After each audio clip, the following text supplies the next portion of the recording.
안녕하세요. 반갑습니다. 오늘은 2019년 11월 3일 11월의 첫 주일 예배입니다. 우리 옆사람에게 이렇게 미세먼지에 불구하고 잘 뚫고 오신 것을 환영해 주면서 화창한 인사를 해주면 좋겠습니다.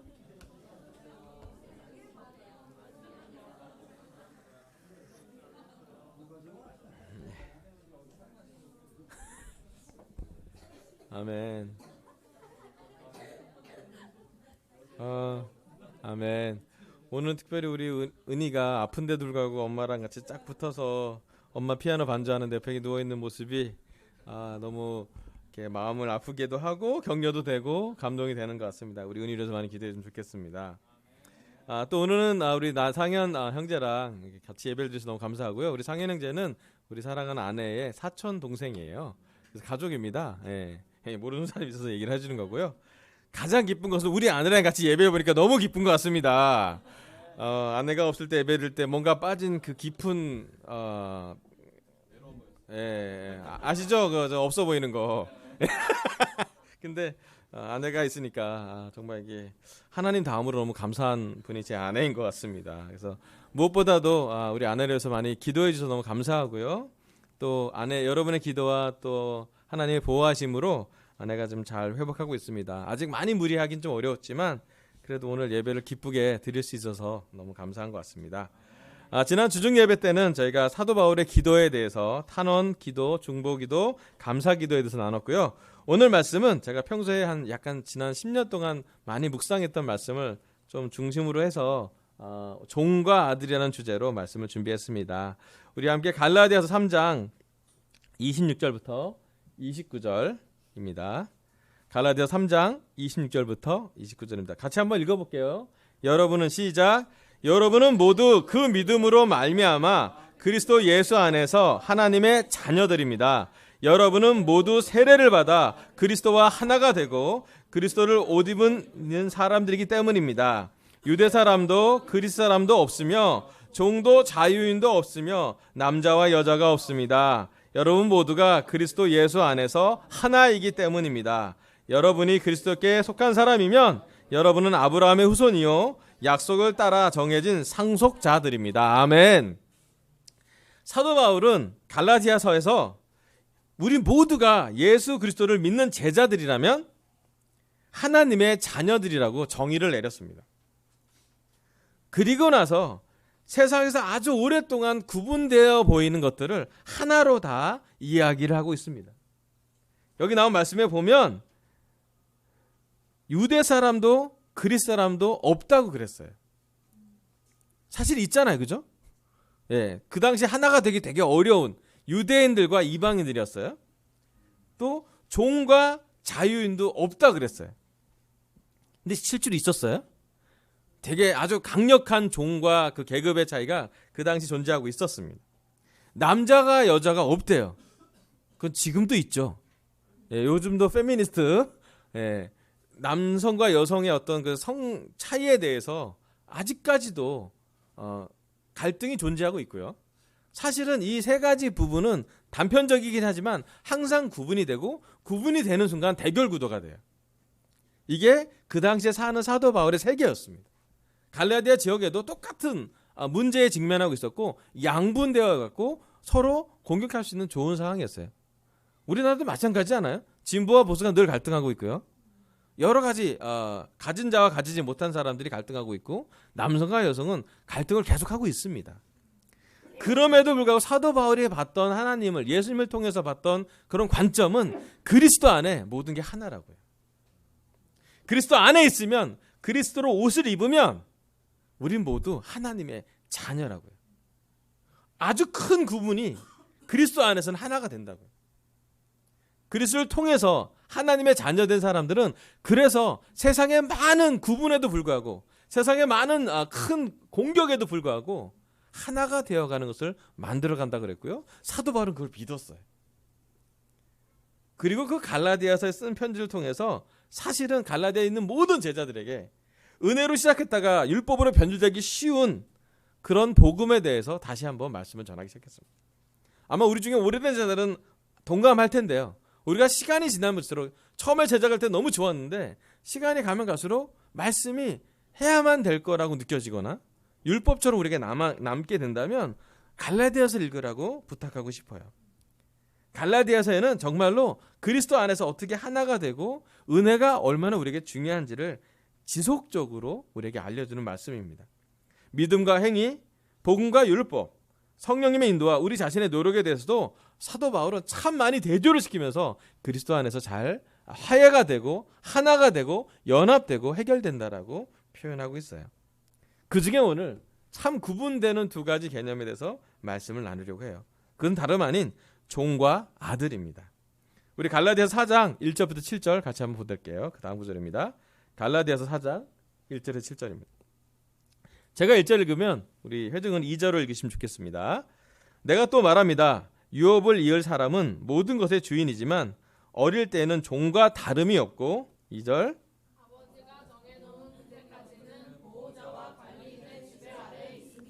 이와 같이 우리도 어릴 때에는 세상의 유치한 교훈 아래에서 종노릇을 하였습니다.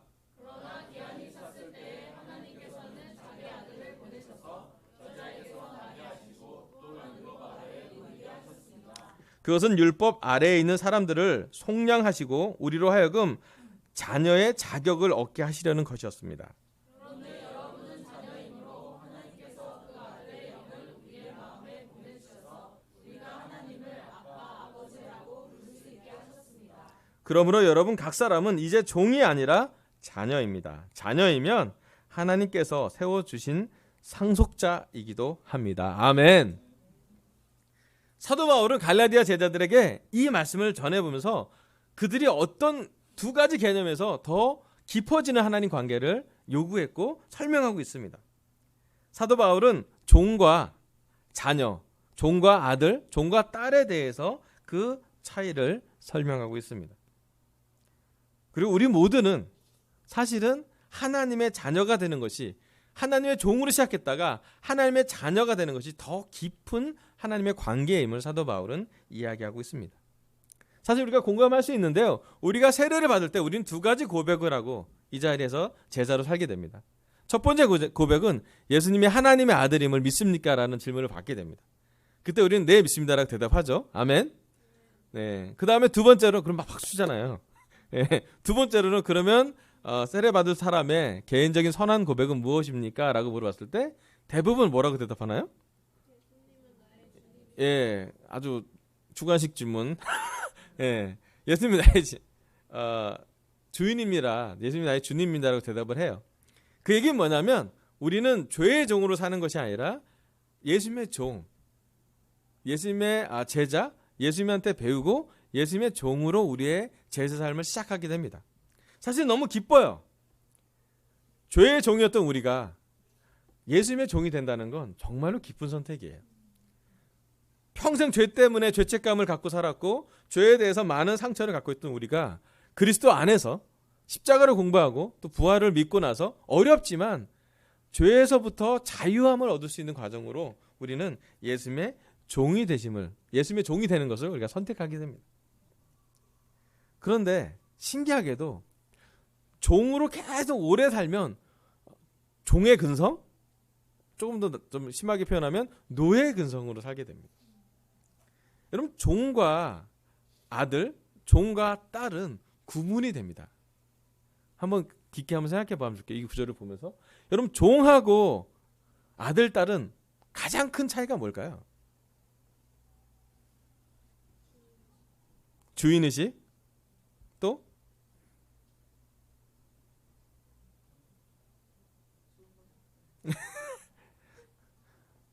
여러분 잘 생각해 보세요. 우리 인류 역사를 다 보잖아요. 우리 아담부터 지금까지 역사가 막 수천 년이 지났다고 보면 우리 역사 전체에 종이 자유인으로 사는 시간은 지난 한 200년이 채 안 돼요. 그렇지 않아요? 예수님 시대에도 종이 있었고요. 사도 바울도 종을 보고 살았고요. 지금 이 갈라디아 지역에는 종이 정말 많았어요. 인류 구성을 보면 종이 많았겠어요? 아들, 딸이 많았겠어요? 종이 훨씬 많았어요.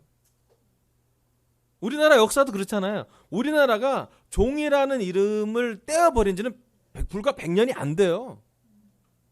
그렇지 않습니까? 우리가 대화 중에 상대방을 비하하는 말이 종의 아들이라고 막 상놈의 자식이라고 막 하잖아요. 우리의 언어 중에서도 아직 종의 흔적이 되게 많이 남아있어요. 왜냐하면 우리가 수천 년 동안 사람을 구분하는 세상에 살았거든요. 종이 더 쉬운 관성이에요. 종의 개념이 우리의 언어 속에, 우리의 문화 속에, 우리의 삶 속에 깊게 자리에 박혀 있어요. 여기 보면 이와 같이 우리도 어릴 때는 세상에 유치한 교훈 안에서 종노릇했다 그러잖아요. 신기하게도 세상에 유치한 교훈 안에 있으면 또 종이 됩니다. 자, 우리에게 어떻게 종노릇하게 만들어지는지를 조금 나눠줄게요. 자, 우리가 종이 되고 싶지 않지만 종처럼 살게 됩니다. 언제부터 그렇게 느끼나요? 예, 여러분 직장이 아니고요, 학교 들어갈 때부터 생각합니다. 요즘 팀들한테 물어보십시오. 난 학교 가는 게 너무 자유로워. 엄마 아빠 학교 가는 게 너무 감사해요. 내가 이런 교육을 받을 수 있으니 너무 기뻐요. 그런 팀이 몇이나 있겠어요? 오늘 학교 가고 싶니? 가고 싶지 않아 아빠. 사실 그렇지 않아요? 우리가 어느 시간부터 뭔가 해야 될 것을 정해놓고 이 세상에 사회화라고 하고 경쟁력 있게 되고 비교 우위에 갖게 되고 성공하려면 이렇게 해야 되는 아주 치밀하고 견고한 계급처럼 다는 구조가 아주 층층이 있어요. 그렇지 않아요? 어느 지역에 사는지, 어느 아파트를 갖고 있는지, 어느 차를 모는지, 어떤 옷을 입고 사는지, 어떤 교육을 받았는지, 어떤 가문이 있는지, 우리는 아주 다양하지만 세상에 어떠한 큰 규제 아래, 틀 아래 있습니다. 되게 자연스럽게 받아들여요, 우리는. 왜냐하면 우리 부모님들이 종처럼 사셨고요. 종이 되는 삶이 되게 익숙한지도 모르겠어요. 노예근성처럼 누가 시키면 했고요. 조금 더 빨리 한 사람이 성공했고요. 조금 더 많이 한 사람이 돈을 벌었겠죠. 사실은 그래서 우리도 종노릇하고 사는 것이 되게 익숙한 사람들이에요. 학교에서만 그러나요? 직장에서는 어떠나요? 여러분, 종 같은 사람이 인정받아요. 열심히 일하고 티 안 내는 사람 박수 받습니다. 야근 기본이고요. 순종 기본이고요. 조직의 문화를 잘 이해해야 돼요. 종과 군대 문화가 결합하면서 여러 가지가 우리 직장 문화가 결합되어 있잖아요. 효율을 빼내려면 그렇게 해야 돼요. 맞아요. 계속 그렇게 삽니다. 자, 그러면 직장과 학교에서만 그러나요? 아니요. 가정에서는 어떠나요? 여러분, 우리 삶에 어떤 타이틀이 들어오잖아요. 바로 종이 돼요. 아빠가 되면요, 돈을 벌어 와야 되죠. 아멘. 예, 돈의 종이 돼요. 엄마가 되면 어떻게 돼요? 경쟁력 있는 비교 의욕을 갖고 있는 정보력이 있어야 돼요. 특별히 아이 교육에 의한 종이 돼요. 교육의 종이 돼요. 우리 아이들이 성공 안 하면 어떻게 될까? 쫓겨요, 매번. 그러지 않아요? 부부가 서로 대화하고 하나가 되고 하나님이 원하시는 행복한 가정을 가르기를 원하지만 그 가정은 언제부턴가 전쟁터가 됩니다. 특히 이 세상에 살면 이기심의 전쟁터가 돼요. 아빠는 아빠의 필요를 채우려고 그러고 엄마는 엄마의 필요를 채우려고 하고 아이는 자기의 필요를 채우려고 해요. 요즘 아이들은 컴퓨터로 인터넷 필요를 정말 많이 채워요. 여러 매체를 통해, 대화가 아니라 매체를 통해 필요를 채우려고 해요. 전체적으로 다 보면 지금 우리가 살고 있는 세상은 참 종되기 쉬운 세상이에요. 어떤 것에 눌려 살기 쉽고요. 어떤 것에 끌려가기 쉽고요. 어떤 것을 해야만 되는 강박이 우리 안에 크고 작게 많이 존재하게 됩니다. 그런데 사도 바울은 어떤 한 부분을 깨달았고 어떤 한 부분에 자유로웠어요. 그의 개인적인 삶에는 결혼에도 자유로웠고요. 또 그의 개인적인 삶에는 감옥에 있어도 갈라디아서 쓸 수가 있었어요. 내가 갇힌 자지만, 나는 여러분이 볼 때 죄수지만, 그럼에도 내가 쓰는 글은 성경이 되고 복음이 되었습니다. 왜요? 세상에 갖고 있는 그 시대 1세기의 갈라디아 지역에서 갖고 있지 않은 가치관이 사도 바울한테 있었기 때문에. 그것은 사도 바울에게 종이 아니라 자유인으로서의 확신이 있었어요. 종이 아니라 하나님의 아들로서, 감히 하나님의 딸로서의 그런 확신이 그 안에 있었기에 그는 그 시대에 어떤 문화가 와도, 어떤 계급이 와도 어떤 관성이나 타성이 젖어도 그 틀을 벗어날 수가 있었어요. 아멘. 여러분 이 시간 오늘 우리는 종의 근성으로 살고 있습니까? 아니면 아들과 딸의 근성으로 살고 계십니까? 이 세상에 어떤 큰 문화 안에서 눌려 있습니까? 아니면 이 세상에 그 밖에 있는 하나님의 원리를 보고 말씀을 보고 사도 바울의 확신을 보고 그 확신으로 우리가 따라 살고 계십니까? 뭔가에 쫓겨가고 살고 계십니까? 아니면 뭔가를 정복하고 있습니까? 해야 될 것으로 살고 있습니까? 아니면 하고 싶은 것을 하고 살고 계십니까? 종으로 눌려 있습니까? 자유인으로 아들과 딸로서 특권을 갖고 계십니까? 여기 보면 6절에 이렇게 말씀했어요. 그런데 여러분은 자녀이므로 하나님께서 그 아들의 영을 우리 마음에 보내주셔서 우리가 하나님을 아빠, 아버지라고 부를 수 있게 하셨습니다. 여러분 예수님이 십자가에 돌아가시고 나서 우리랑 연결시킨 가장 큰 연결은 뭐냐면 우리가 우리 마음속에 하나님을 아빠라고 부를 수 있는 영을 주셨다는 거예요. 여러분의 아버지는 누구입니까? 우리의 아버지는 누구일까요?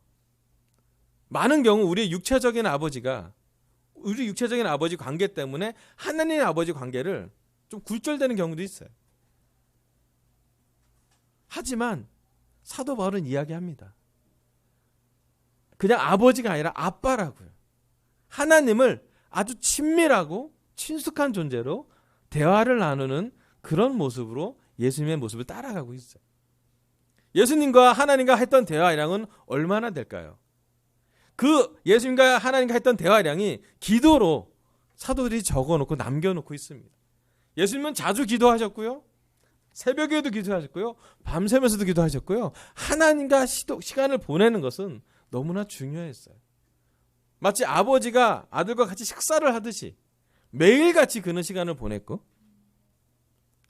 틈만 나면 아빠랑 대화했고 예수님과 했던 그 대화는 그 당시에 이스라엘 사람들이 참 생각할 수 없었던 하나님을 저 멀리 있는 두려운 존재로만 느꼈던 하나님이 사실은 가까이 있는 매일매일 자기의 필요를 채우고 자기의 감정까지도 들어줄 수 있는 친밀한 아빠임을 예수님은 하나님 관계로 이렇게 풀어내셨고 그 풀어내신 것을 제자들이 보고 감동받았어요. 나도 저러고 싶어요. 나도 저런 대화를 하고 싶어요. 나도 저런 기도를 드리고 싶습니다 해서 남은 게 복음들이에요.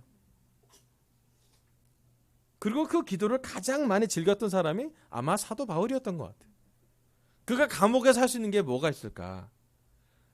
그가 오랜 동안 사람도 만나지 못하는 감옥에서 그가 무슨 일을 할 수 있을까? 어쩌면 충분한 기도밖에 거의 유일하게 그가 할 수 있는 것이 아닐까.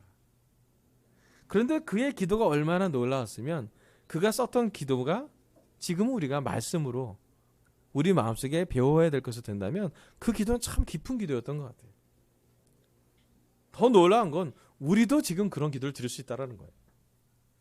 우리도 이 세상에 유치한 교훈에서 종로를 타지 않고 좀 떠날 수 있다면 예수님의 영, 사도 바울의 영, 자유함의 영이 우리 안에 있다면 아버지를 하나님을 아버지라고 부르고 아빠라고 부르고 더 가깝게 깊게 친밀하게 대화할 수 있다는 것이에요. 여러분 지금 우리가 우리 삶에서 종으로서 끌려가는 삶을 더 살고 있는지 아니면 하나님의 아들과 하나님의 딸로서 더 많이 자유해지고 더 많이 누리고 있는지. 심지어 제일 마지막에 보면 그러므로 여러분 각 사람은 이제 종이 아니라 자녀입니다. 자녀이면 하나님께서 세우신 상속자이기도 합니다. 아멘. 어쩌면 종과 아들과 딸의 가장 큰 차이는 상속의 차이일 수도 있어요. 궁극적으로 얘기하면 아빠 거 다 내 거 이거죠. 아멘. 상속 받아본 적 있으신가요? 아직 상속 받을 때가 아니죠, 그죠? 네, 상속 받아본 적 없어요, 사실은. 하지만 상속을 얘기하면 만지 대기업에 그죠? 개별 2세들이 뭔가 얘기할 것 같은 우리가 좀 괴리감이 있긴 하지만 여러분 놀랍게 생각하면 뭐냐면 여러분 종과 자녀의 아들과 딸의 가장 큰 차이는 받을 게 있다라는 거예요. 받을 게 차이가 종은 쓰다가 끝나는 거고요. 인생을 살다 끝나는 거고요. 아들은 계속 전달되어 가는 게 있다라는 거예요. 부모가 가진 재산이든 부모가 가진 어떤 명예든 또 그 혈통은 계속 이어지게 됩니다. 더 정확히 얘기하면 사도 바울은 그것이 하늘에 쌓인다고 표현하고 있어요. 그래서 하늘에 쌓이는 그 상속의 유산이 얼마나 큰지를 보면서 이 세상을 살면 제자들은 균형이 맞춰지는 거예요. 우리 제자들이 살 때 하나님의 아들로서 하나님의 딸로서 이 세상을 바라보는 관점이 맞춰지는 거는 이 세상만 바라보면 맞춰지지 않고 늘 억울하기도 하고 박해를 받기도 하고 부족하기도 하고 모자른 고난이 있는 삶이지만 하늘나라의 뭔가를 볼 때 이렇게 맞아져요. 우리가 받을 유산이 얼마나 큰지를 사도 바울은 계속 보라고 얘기합니다. 에베소서 보세요. 마음의 눈을 밝혀서 하나님의 복이 얼마나 큰지 좀 기억하라고. 예수님이 우리한테 있는 게 얼마나 놀라운 특권인지 계속 기억해 보라고 얘기를 해요. 상속받을 게 있다는 거예요. 유산이 우리 삶에 있다라고 하는 거예요. 아멘. 우리가 종과 아들로서 가장 큰 차이는 종과 딸로서 가장 큰 차이는 유산이 남아있다는 거예요. 그리고 이 유산은 우리가 잘만 전달하면 우리 자식들에게도 우리 주위의 사람들에게도 다 전달할 게 많다라는 거예요. 눈에 보이는 유산이 아니고 영적인 특권이 많기 때문에 우리가 전달할 때 하나님이 전달하는 걸 보게 돼요. 여러분 종과 아들의 가장 큰 대표적인 구절이 누가복음 15장 12절부터 24절에 있어요. 다시 넘겨주세요. 제가 읽어볼게요. 누가복음 11장 11절부터 24절까지 제가 읽어보겠습니다. 그럼 한번 상상하고 그려보면 좋겠어요. 예수께서 말씀하셨다. 어떤 사람이 아들이 둘이 있는데 작은 아들이 아버지에게 말하기를 아버지 재산 가운데서 내게 돌아올 몫을 내게 주십시오 하였다. 그래서 아버지는 살림을 두 아들에게 나누어 주었다. 며칠 뒤 작은 아들은 제 것을 다 챙겨서 먼 지방으로 가서 거기서 방탕하게 살면서 그 재산을 낭비하였다. 그가 모든 것을 탕진했을 때 그 지방에 크게 흉년이 들어서 그는 아주 궁핍하게 되었다. 그래서 그는 그 지방의 주민 가운데 한 사람을 찾아가서 몸을 의탁하였다. 그 사람은 그를 둘러 보내서 돼지를 치게 하였다. 그는 돼지가 먹는 쥐엄 열매라도 좀 먹고 배를 채우고 싶은 심정이었으나 그에게 먹을 것을 주는 사람이 없었다. 그제서야 그는 제정신이 들어서 이렇게 말하였다. 내 아버지의 그 많은 품꾼들에게는 먹을 것이 남아 도는데 나는 여기서 굶어 죽는구나. 18절 내가 일어나 아버지에게 돌아가서 이렇게 말씀드려야겠다. 아버지, 내가 하늘과 아버지 앞에 죄를 지었습니다. 나는 더 이상 아버지의 아들이라고 불릴 자격이 없으니 나를 품꾼의 하나로 삼아 주십시오. 그는 일어나서 아버지에게로 갔다. 그가 아직 먼 거리에 있는데 그의 아버지가 그를 보고 측은히 여겨서 달려가 그의 목을 껴안고 입을 맞추었다. 아들이 아버지에게 말하였다. 아버지, 내가 하늘과 아버지 앞에 죄를 지었습니다. 이제부터 나는 아버지의 아들이라고 불릴 자격이 없습니다. 그러나 아버지는 종들에게 말하였다. 어서 가장 좋은 옷을 꺼내서 그에게 입히고 손에 반지를 끼고 발에 신을 신겨라. 그리고 살진 송아지를 끌어내다가 잡아라. 우리가 먹고 즐기자. 나의 아들은 죽었다가 살아났고 내가 잃었다가 되찾았다. 그래서 그들은 잔치를 벌였다. 아멘. 여러분 이 구절 누가복음 15장 돌아온 탕자의 비유는 우리가 모두 다 잘 알고 있는 구절입니다. 이 구절을 하지만 머리로 알고 있는 것보다 마음으로 깊게 새겨보면 볼수록 이 아버지는 놀라운 아버지예요.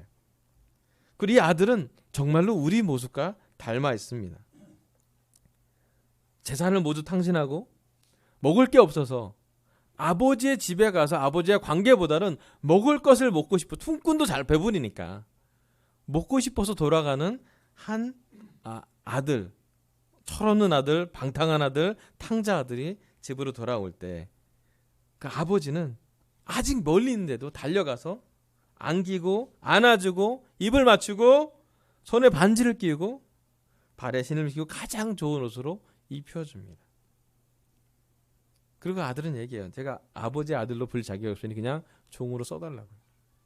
그런데 그 아버지는 제일 아들처럼 대해주고 이것이 바로 하나님 아버지, 예수님이 이 말씀을 전한 것은 하나님 아버지의 은혜가 얼마나 깊은지를 이야기하고 있습니다. 하나님은 우리를 이렇게 받아들이고 싶어요. 종이 아니라 아들 대접을 해주고 싶어요. 또 아들이고 딸일 때 하나님과가 더 깊어지고 견고해짐을 얘기합니다. 여러분, 우리 한번 오늘 이 갈라디아서 4장과 누가복음 15장을 보면서 우리에게 종의 근성이 더 커져가고 있는지, 아니면 아들의 근성, 아들로서의 특권이 더 커져가고 있는지를 깊게 묵상하고 깨달으면 참 좋겠어요.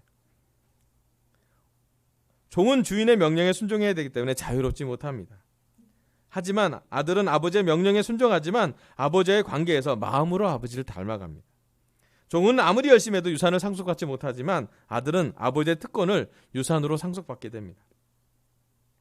그리고 그 종과 아들과의 관계를 통해서 우리는 하나님 관계가 더 깊어지게 됩니다. 혹시 오늘 우리 강서지 이 자리에 앉아있는 우리 제자들이 해야만 할 것에 갇혀있는 많은 종의 모습이 있다면, 종의 잔재가 우리 삶에 있다면 거기서 좀 벗어나서 종노릇하는 유치한 교훈에서 좀 떠나서 아들로서 딸로서 행복한 시간이 됐으면 좋겠어요. 예수님이 십자가를 지셨습니다. 물론 우리 삶에 여러 가지 크고 작은 고난이 있기도 하지만 예수님의 십자가처럼 고난은 아니잖아요. 그리고 예수님의 십자가가 우리 삶의 마음에 있습니다. 그렇다면 오늘 우리는 더 기쁘고 더 자유롭게 하늘에서 받을 유산을 생각해 보면서 자신감 있게 살아갔으면 좋겠어요. 그래서 부족하지만 깊어지길 바랍니다. 힘들지만 자유롭길 바랍니다. 바쁘지만 여유롭길 바랍니다. 여러 가지로 많이 눌려 있지만 사도 바울처럼 나눠주길 바래요. 그런 것이 바로 종과 아들이라고 말할 수 있습니다. 제가 이 말씀을 깨달으면서 자꾸 느끼는 건 뭐냐면, 하나님이 정말 원하시는 것은 우리가 하고 싶어서 하나님을 따라가고, 하고 싶어서 아버지랑 대화하고, 하고 싶어서 더 깊은 교제를 하기를 원하시는 거예요.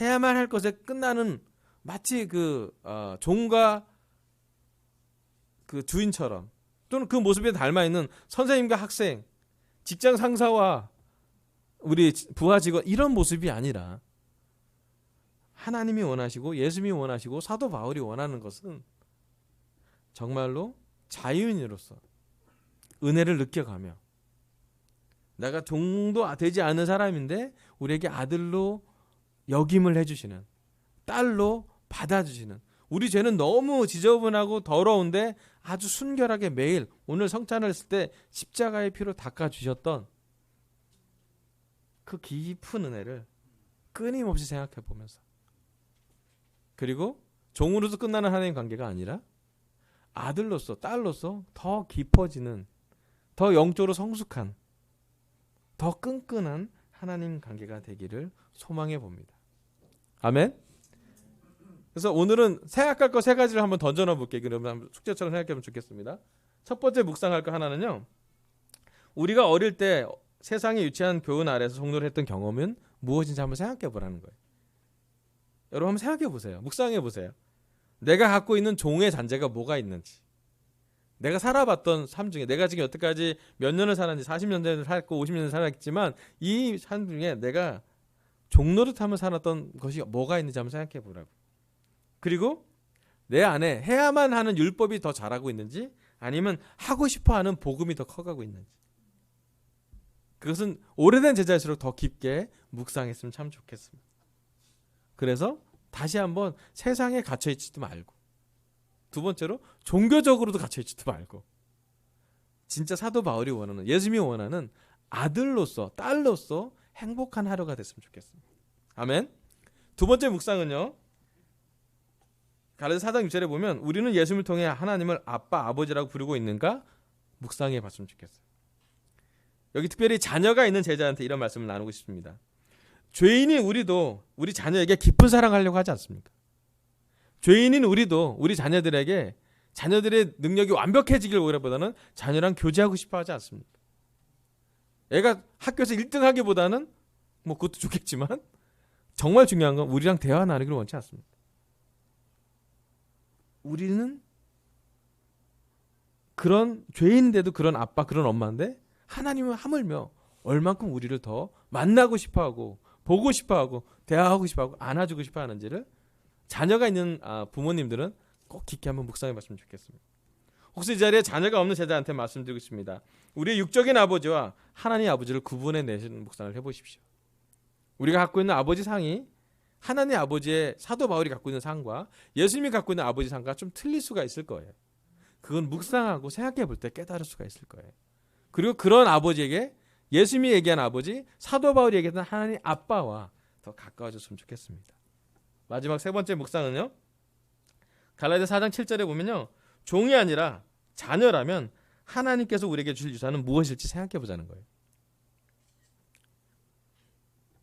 그래서 이걸 왜 생각을 해야 되냐면 우리가 지금 갖고 있는 고난, 우리가 갖고 있는 어려움, 우리가 갖고 있는 좀 모자람, 또 우리의 약점, 우리의 죄성 다 포함을 해서 우리가 갖고 있는 많은 약점에도 불구하고 우리의 세계관이 하늘과 유산이 연결돼서 정상적으로 균형이 잡힐 수 있도록 세상적인 사람은 가져가지 못하는 그런 확신, 하늘의 복을 쌓는 사람뿐만 아니라 지금 성령님이 우리에게 주는, 우리에게 주었던, 예수님이 주었던 유산, 사도 바울이 줬던 말씀, 그리고 그가 사도 바울이 가졌던 세계관, 확신, 믿음, 그런 열정, 그런 하나님에 대한 깊은 사랑이 우리에게도 유산처럼 고난을, 사도 바울이 얘기할 땐 예수님의 십자가에 가까이 가는 특권이라고 얘기하듯이 우리 삶에 어떤 어려움이 지금 있는지 모르겠지만 우리가 받을 유산을 깊게 묵상을 통해서 우리의 생각이 사도 바울처럼